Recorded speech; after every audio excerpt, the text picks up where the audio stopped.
Assalamualaikum warahmatullahi wabarakatuh. Jumpa kembali di Carita Jurik. Kali ini saya akan membawakan sebuah pengalaman horor pendaki Gunung Gede. Cerita horor pendaki Gunung Gede ini kerap menghantui pendaki-pendaki lainnya.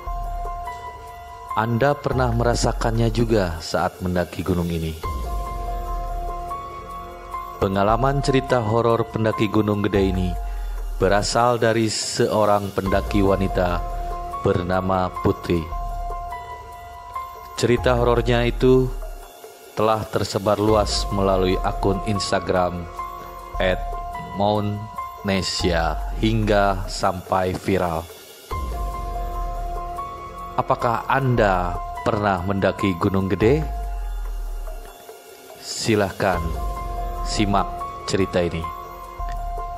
Kisah Putri ini berawal ketika ia dan teman-temannya mendaki Gunung Gede via Gunung Putri. Kira-kira kala itu pukul 7 pagi.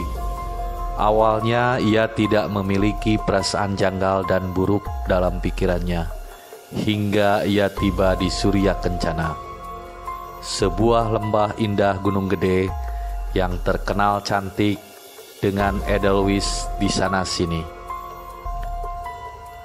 Ketika hari berganti, ia mulai menemui hal aneh dan mengganjal. Ketika itu, Putri dan teman-temannya merasa terlambat untuk melakukan pendakian ke puncak. Namun ia mencoba untuk tetap semangat meskipun kabut mulai turun menutupi pandangan jalan menuju puncak gunung. Sekitar pukul 1:30 siang, mereka memutuskan untuk kembali ke tenda dan turun ke lembah Surya Kencana. Dalam perjalanan itu, ia bertemu dengan 3 pendaki lain yang tengah memapah teman perempuannya yang cedera. Namanya Vina. Sebagai wujud peduli, Putri dan kawan-kawannya pun menghubungi petugas membantu Vina agar cepat dievakuasi. Namun, petugas tak jua datang, hingga mereka pun beristirahat dan menghentikan perjalanan di bawah pos 3 karena hujan deras, petir, ditambah gelap dan suasana semakin mencekam. Mereka membangun shelter dari flysheet seadanya. Dalam peristirahatan itu, sesekali mereka mengobrol untuk mengalihkan perhatian Vina yang sedang melamun dengan tatapan kosong. Namun nahas, tubuh Vina mendadak dingin dan lemas hingga tak sadarkan diri.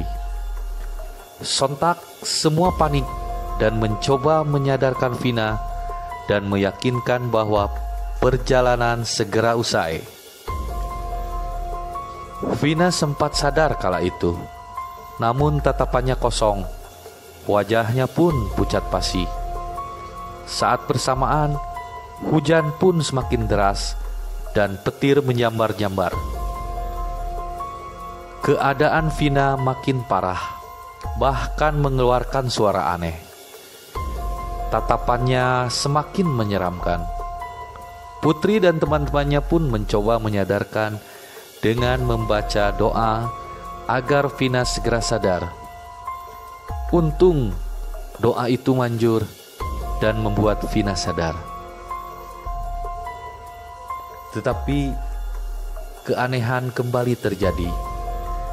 Sekarang giliran teman Putri bernama Dinda yang berlaku aneh.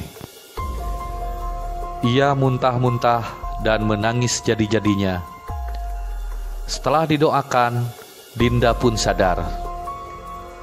Namun Vina kembali cekikikan seperti kerasukan kuntilanak. Setelah sadar, keduanya pun minta ingin segera pulang.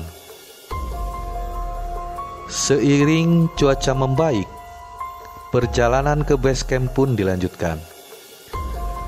Karena tidak memungkinkan untuk turun bersama, rombongan pun dipisah menjadi dua, dengan beberapa orang turun terlebih dahulu untuk menyelamatkan Vina yang memang kondisinya masih belum stabil. Putri ikut di rombongan belakang. Perjalanan turun ini pun dilanjutkan kembali. Namun, salah seorang kawan Putri ingin buang air kecil. Rombongan pun menunggu. Namun, setelah kawan Putri selesai buang air kecil, Putri malah dilempar benda asing dan misterius yang menyerupai bola basket yang entah dari mana asalnya. Saat itulah ia tak sadarkan diri seperti kesurupan. Tubuh Putri lemas. Semua orang yang ada di sekelilingnya nampak berukuran lebih besar dari tubuhnya. Tingkah Putri makin janggal ketika ia malah menangis dan berteriak sekencang-kencangnya. Tak berapa lama Putri tersadar. Ia pun duduk sambil dirangkul teman-temannya. Belum juga benar-benar tenang, tiba-tiba Putri tersentak dan terkaget setelah mendengar suara mirip batu terjatuh di pos 2. Rentetan kejadian belum usai. Saat Putri terbengong, seorang teman yang duduk di sebelahnya mendadak kejang-kejang seperti gejala hipotermia. Anehnya, tak hanya kejang, teman Putri tersebut melotot dan mengerikan. Semua teman pendakian yang ada di lokasi membaca doa agar temannya bisa sembuh. Beruntung ada seorang teman yang paham bagaimana menyembuhkan kesurupan. Temannya yang kesurupan disiram menggunakan air panas. Katanya setan yang merasuki tubuh tersebut takut air panas. Dan benar saja, setelah disiram, ia mulai sadarkan diri. Dan percaya tidak percaya, cerita horor pendaki Gunung Gede memang benar-benar terjadi. Mulai dari penampakan nyata hantu, gejala kesurupan terjadi hingga ke base camp Gunung Putri, memang benar-benar terjadi. Diketahui kejadian mengerikan ini berawal karena Vina ditinggalkan oleh kawan-kawan mendakinya. Ia ditinggalkan dan diterlantarkan oleh teman mendaki hingga terkena gangguan mistis karena fisik dan mentalnya sedang down karena kecapean dan cuaca ekstrim. Ini adalah salah satu cerita horor pendaki yang mendaki Gunung Gede. Apakah Anda pernah mengalami situasi demikian ketika mendaki Gunung Gede? Silakan Anda jawab sendiri. Itulah peristiwa yang dialami oleh Putri dan kawan-kawannya ketika mendaki Gunung Gede Pangrango. Untuk kalian yang hobi mendaki gunung, jangan lupa persiapkan fisik dan mental kalian. Dan yang paling utama, kalian harus berdoa kepada Yang Maha Kuasa. Dan jangan terlalu banyak bengong dan melamun. Itulah akhir dari cerita Putri. Terima kasih untuk yang sudah mendengarkan cerita jurig ini. Jangan lupa untuk like, subscribe, dan share channel ini. Terima kasih. Wassalamualaikum warahmatullahi wabarakatuh.